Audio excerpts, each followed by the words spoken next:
broke kayfabe because they were saying bye to each other as friends, and then Vince McMahon got pissed off because he knew Razor Ramon, Scott Hall, and Kevin Nash Diesel were leaving, and the whole thought was that they were going to go to WCW, and that was it. And then when they went to WCW, and they changed the entire face of wrestling, because then it just seemed like WWF at the time was taking over WCW, and it was a great publicity stunt on Eric Bischoff's part. He thought into it and went creative and made everything fucking awesome. But then the NWO, great idea, went to shit right when they got Hulk Hogan. So I have a question for you. Hulk, fucking ask me, and I'm gonna answer. Okay, sure. Was that the only question you had to ask me, or did you have more questions you need to ask me? About what? Well, you asked me that one question, and that was it. About lollipop bitch? Yeah. Oh yeah, well, I had others, but then I started trailing off on my conversation. Alright, well, what are the others? Because then I can just answer the questions while I'm doing this live, too, at the same time. And then we can continue conversating. I've seen you online attempt a bulldog. Huh? Why do you always, like, you try to do, like, the bulldog? Yeah? Why do you always, like, jump far?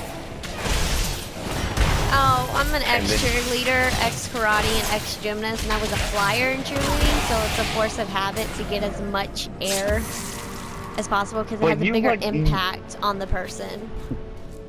No, but you let go of their head, so... Huh. I've noticed that. Go back and watch my matches to see if I do that or not. Like, you jump, like, too far. Like, you have it, and then you run, and then you jump. And then you let go, and then they fall. Second, okay, third question then. What's your favorite move that you know you perfected? Without injury on you?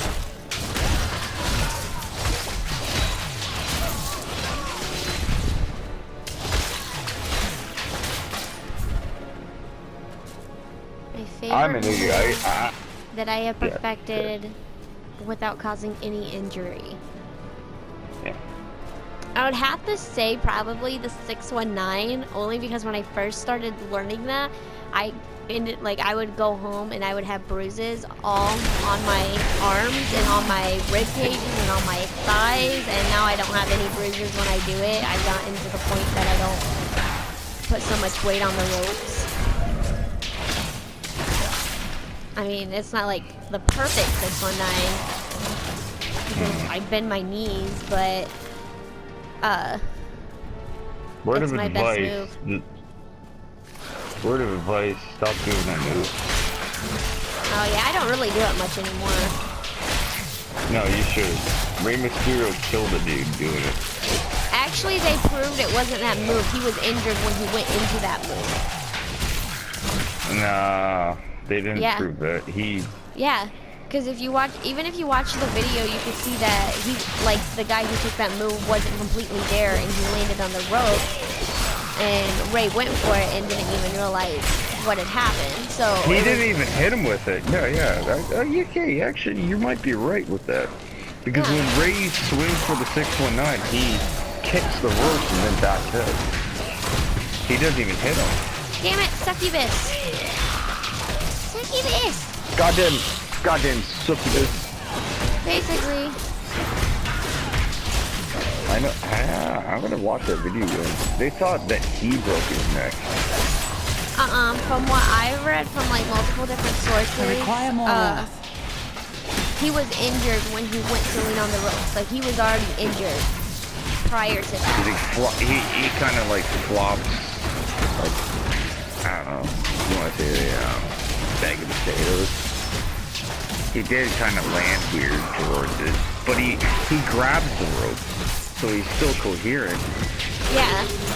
So I mean. But then when Ray hits it, I don't know if he hits him directly in the head. He might have. So if he was injured already, Ray is the one that broke his neck.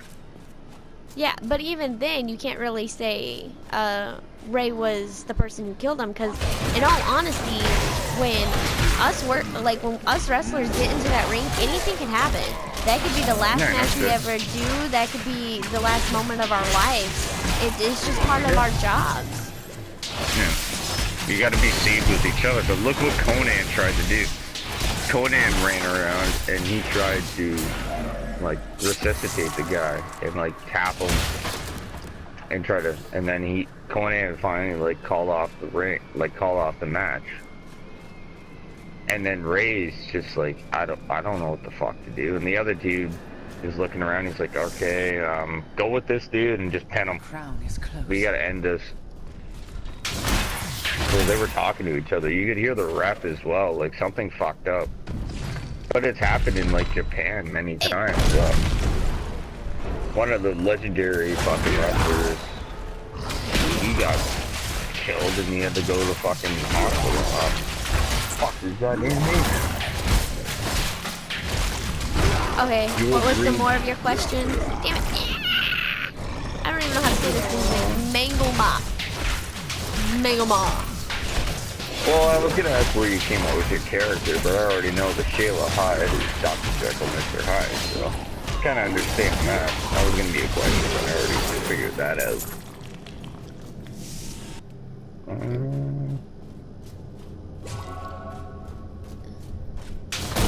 How long have you been training? When I first was trained, I trained for about 1.5 years before I actually had a match. And then I went a little bit farther training by Phil Monahan. And I can't tell you exactly how long I've been training with him. We had to stop training for a little while because of the weather. But so how long, Jay? You're 21, so when did you start? Like 18, 17? When I started wrestling, when I started training, like how old I was? 16. So you're at like 5 years, so you could be like a page right now. It's like you don't have the family background right now, because the reason why Paige in the WWE is because her family in fucking Europe, and that's not even her actual name. Okay, wait, what? Paige, when she beat AJ Lee, when she finished NXT, she went through like Florida Wrestling and went up to NXT, and she was NXT champion, and then when she finished NXT champion, I will not allow you to bring that monster Leoric back to this world. After WrestleMania, because AJ Lee was leaving anyway. So Paige Actually, she was going to go get married. Yeah, CM Punk. And either way, the contracts were going to go up anyway, and CM Punk was going to leave anyways afterwards. Like, everything was going to shit to begin with for both of them. And they're both, like, returning to town. Gone, so... I really didn't like AJ Lee's character. I liked it for a bit, but I liked when Paige was, like, obsessed with her. You found the cra. I'm gonna say it was obsession. No, but what kind of pissed me off, though, it replicated Mickie James against Trish Stratus. That's where WWE... I can see it. Reuses shit. You'll never see it's good to work that video. If you get the new fucking WrestleMania shit, you'll never see that moment. Upon the Black When King's head. Mickie James like rubbed her clit and then licked her fingers. I'm gonna say that honestly, that's what she did. It was a moment that Mickie James got in shit for, but that was her character. It was supposed to be like a lesbian obsession. And during the match, she grabbed her pussy. Hey, my one viewer watching this, I'm getting off for the night, so thank you for watching for like 47 minutes. He's probably like, what the fuck are we talking about?